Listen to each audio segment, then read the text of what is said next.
Nous avons la foi tous les jours quand vous vous levez le matin, vous avez la foi que la machine à café va s'allumer. Vous l'allumez en supposant qu'elle va s'allumer. Vous avez la foi qu'en vous couchant, vous vous réveillerez normalement comme n'importe quel autre jour. Vous avez la foi que lorsque vous faites comme ça dans la voiture, elle va démarrer, elle va se mettre en marche.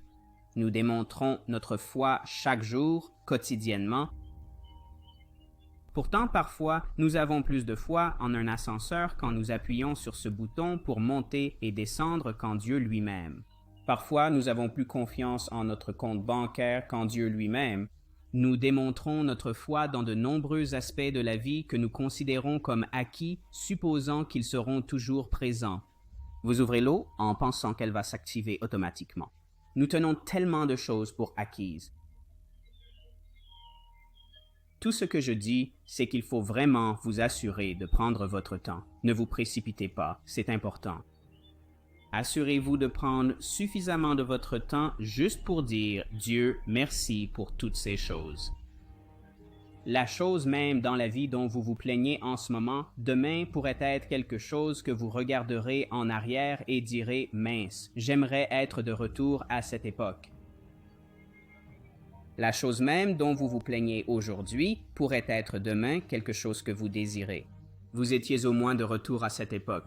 Je vous le dis, nous avons tellement de foi en tant de choses différentes, nous tenons tant de choses pour acquises, nous supposons des choses, nous vivons une vie qui parfois n'est tout simplement pas dirigée par le Père céleste.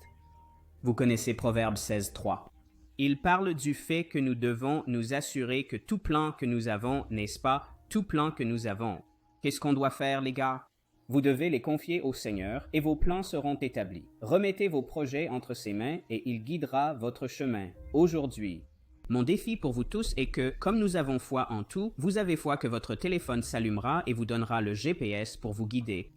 Vous avez foi en le soleil. Et si nous avions cette foi en Dieu, nous vivons à une époque où les gens veulent une réponse immédiate. Ils vont sur ChatGPT ou Google, quelle est la réponse? Nous ne prenons pas le temps de simplement nous arrêter. Saint-Esprit, quelle est la réponse?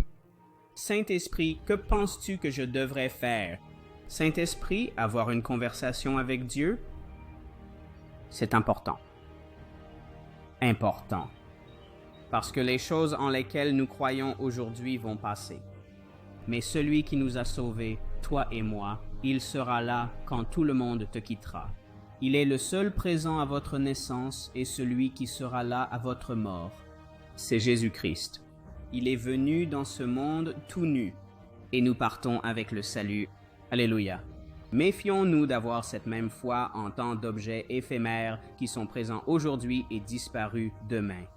Mais ayez cette foi en celui qui vous a appelé. Pensez-vous que celui qui vous a appelé ne va pas vous aider à traverser un mariage difficile? Pensez-vous que celui qui vous a appelé ne vous accompagnera pas dans les défis avec vos enfants?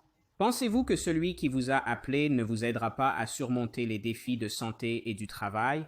Non, il est invaincu. Il n'a jamais déçu personne.